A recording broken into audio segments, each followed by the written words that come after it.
now snaps. What are you seeing from him? I see improvement. You know, he went against a really good player in Simmons, and I thought he did some good things. He gave up, he gave up a little push in there at times in the passing game. He's got to firm up there. More technical than anything, so that's good. Stuff that can be fixed.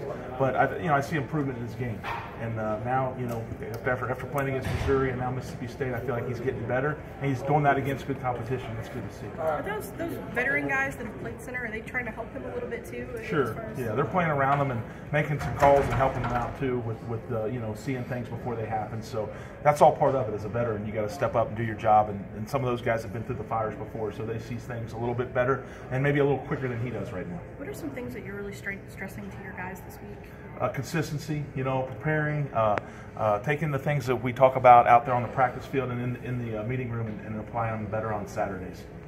That's the thing I thought we could have done a lot better job of last week is taking some of the things that we knew that we were going to see during the course of that game and picking them up, whether it's in the run blocking or whether it's in pass pro as well. So we got to do a better job carrying it over on Saturdays. And he said that some of the guys were reverting back to basic day one, day two fundamentals. What does that kind of look like, and what types of mistakes are those? That might just be something to do with footwork. That might be something to do with pad level. It could be an assignment, deal. Just things that we've been emphasizing from day one. And sometimes coming off a bye week, it's the game speed that you don't get necessarily during the bye week. That once you get back out there on the field and you get back, it might take you a little while to get back used to the game speed. Not that was the case necessarily too, but it's just all those little details. Not great big things, gaps that can't be closed, but little things that you have to concentrate on a regular basis to be successful.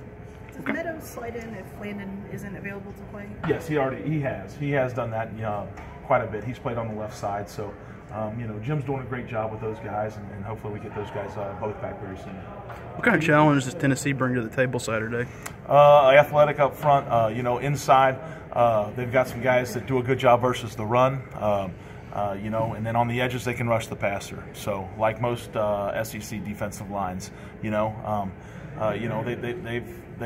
obviously got their backs against the wall a lot like us. So it's going to be which team wants it more, which team prepares better, and which team executes on Saturday. I don't know, after a performance like that, coaches are looking for leaders, guys who'll step up and kind of get the other guys to rally around. Who on your offensive line are those types of guys? Well, those guys have been guys like Nick Haynes, Kyle Meadows, Georgia Safo, Bunchy Stallings, guys that have been around for 2-3 years now that, they know it doesn't all go perfect at times. And when your back is against the wall, you got to rally, and you got to go back to the fundamentals and go back to trusting that guy next to you and go back to playing the game hard and playing physical. That's what it takes as an offensive lineman. You can't deviate from that.